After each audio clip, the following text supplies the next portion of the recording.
Do you know how to write in your discipline? Write what? Like an academic paper. No.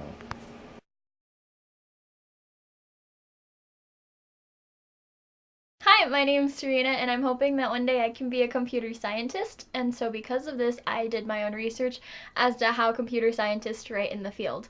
I started off by reading 4 articles in the field. Off the bat, noted that these papers are often written with 2 columns and they're single spaced.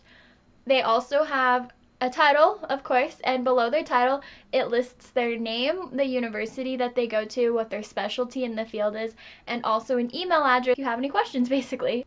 In the articles that I read, it had an abstract and an introduction, and in both it would introduce current technologies and the ways that modern society is lacking in the technology.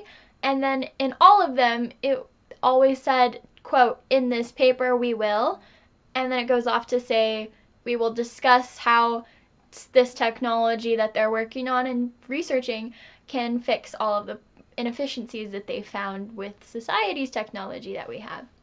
So in the body of the article, it had a header introducing each different topic, and within each header, they had a numbered or bulleted list that stated exactly how they did the research or what the applications could be. It was just, straight up go to your header, see exactly what they want to do or what they have done with the technology. There is an active voice in these papers, and they used words such as we instead of I, or a passive like the scientists. And even if there was a single writer, I think that they were using we because they were referring to the individuals who were writing the research beforehand that they got the idea from. It also shows that computer scientists genuinely want to share their information by referencing and giving credit where it's due. Like, it shows that they are working together in a way that they're building off of each other's technology. And this leads into open source. So a lot of these papers, and maybe even yours, will include some code, and this is because you are basically giving the tools for others to build off of what you want. And by having what your hopes are for the future applications of whatever you're researching, you are able to give the tools that are necessary for other individuals to build off of your code. And that's just like open source. Like, a lot of people will make their websites or applications open source, so you can just go and see exactly how it's done, and you can get some ideas from it, or you can add on to it. And it's pretty cool, honestly, how inclusive the community is in that it's trying to just further everyone.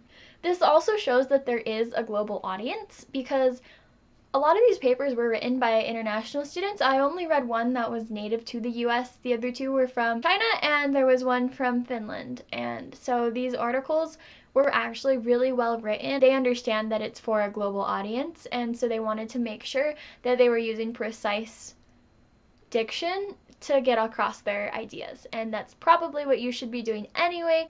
Furthermore, like, a lot of these papers had charts, and they weren't just like graphs, they were flowchart describing how you go from one to another in the technology that they're talking about.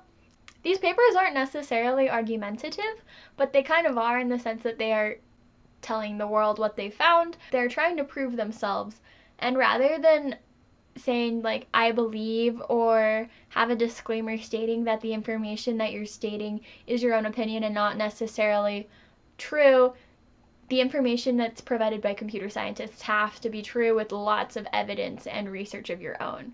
A lot of these papers concluded with future applications of their technology, and they even went so far to describe exactly how they want their application of whatever they're doing applied. And it was really cool in that they knew exactly, like, they had a vision for exactly what they wanted.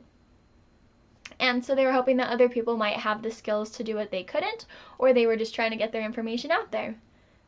There's always an acknowledgement right after the conclusion stating what college they go to or where they did this information, and it's really cool because you can see how literally all across the globe there's different applications of technologies that we don't even hear about as citizens, not necessarily related to the field.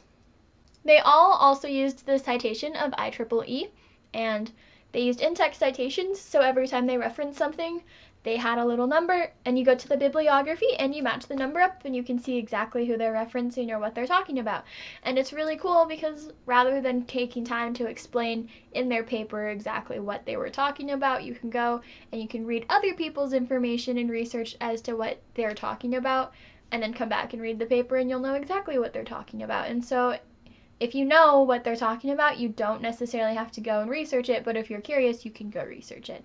So to back my own evidence up, I asked two experts in the field. I asked my dad, who has 18 years of experience computing, and I asked my friend who got his degree in the UK and was visiting. My dad said that he actually doesn't read papers, and it's way more efficient just to look up on a forum page exactly what he was trying to look for, rather than read a paper about a broad topic that his question might not necessarily be relevant to. On the other hand, my friend who got his degree and had to write a dissertation about computing said that he had to constantly look at papers and research them. They have to write informatively with backup research to prove that what they're talking about is actually factually correct. And so yeah, I hope that that helped you maybe learn how to write in your field of computer science. If it didn't, I apologize that you just wasted like 10 minutes of your life.